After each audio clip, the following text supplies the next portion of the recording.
Monsieur le Président, mes chers collègues, cette délibération,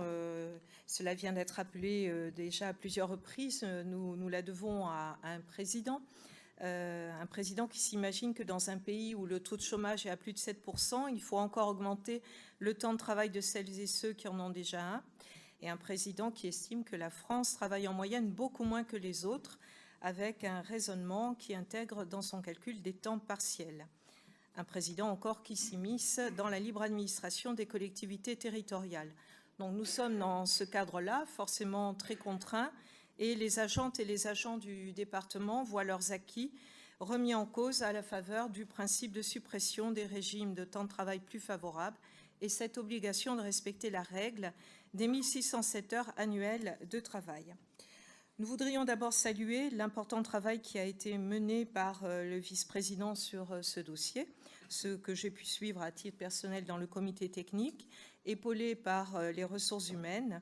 Important travail qui est aussi celui des organisations syndicales qui ont fait remonter toute une série de propositions. Donc la délibération qui nous a été présentée aboutit à proposer aujourd'hui 2 formules de durée hebdomadaire du travail et une option qui apparaît ouverte à certains cadres à titre d'expérimentation. Et cette possibilité d'un forfait jour avec 27 jours d'ARTT est celle qui a concentré un certain nombre de remarques de la part des organisations syndicales, puisqu'elle est ouverte au personnel chargé de fonctions d'encadrement ou bien de fonctions de conception lorsqu'ils bénéficient d'une large autonomie dans l'organisation de leur travail ou sont soumis à de fréquents déplacements de longue durée. Et cette formulation de large autonomie ouvre évidemment la porte à différentes possibilités d'interprétation plus ou moins subjectives. Et selon nous, c'est vrai que cette large autonomie pourrait s'appliquer aussi à ceux qui sont actuellement en télétravail, ce qui a été un des axes de lecture des organisations syndicales. Mais je le redis, on est encore dans une appréciation et une grille de lecture sans doute assez subjective. En tout cas, ce forfait explique en partie la position des organisations syndicales qui ont demandé plus d'équité. Et comme cela vient d'être rappelé par mon collègue, en comité technique, elles se sont toutes ou abstenues ou votées contre. Et nous regrettons aussi une définition pour le moment limitée de la pénibilité, pour le moment, puisque nous avons bien noté l'engagement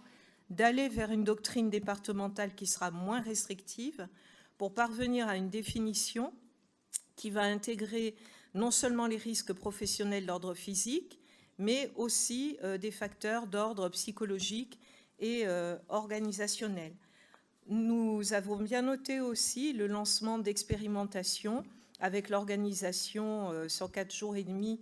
de la durée hebdomadaire de travail et la possibilité d'alternance de semaines de 4 et 5 jours, toujours dans le même cadre. Et bien sûr, de façon générale, il y a cette clause de revoyure, cet engagement d'évaluation, de réexamen au bout d'une année d'application qui amènera à faire évoluer l'organisation et l'aménagement du temps de travail. Cependant, comme nos collègues, nous nous abstiendrons. Alors précisément dans l'attente de la poursuite d'évolution pour les agentes et les agents du département, nous tenons nous aussi à rappeler que nous défendons la réduction du temps de travail au bénéfice d'un rééquilibrage notamment des temps de vie familiaux et professionnels entre hommes et femmes, mais pour les hommes et pour les femmes, et au bénéfice d'une société de plein emploi et de pleine activité qui permettent de concilier vie personnelle, vie professionnelle, citoyenneté active, plaisir de la culture, du sport et des loisirs. Alors nous avons bien conscience que la délibération d'aujourd'hui obéit à une contrainte législative, cela a déjà été dit et redit. Nous aurions peut-être souhaité un petit peu plus d'esprit girondin pour tenir tête et nous souhaitons saluer la résistance menée par les 4 communes du Val-de-Marne qui, par leur opiniâtreté, ont mené le Conseil d'État à transmettre au Conseil constitutionnel une question prioritaire de constitutionnalité sur une potentielle atteinte à la libre administration des collectivités territoriales et la décision sera donc rendue début septembre, ce qui ouvre donc de possibles perspectives, y compris pour notre collectivité. Nous pouvons, je crois, nous rejoindre tous dans cette attente. Je vous remercie.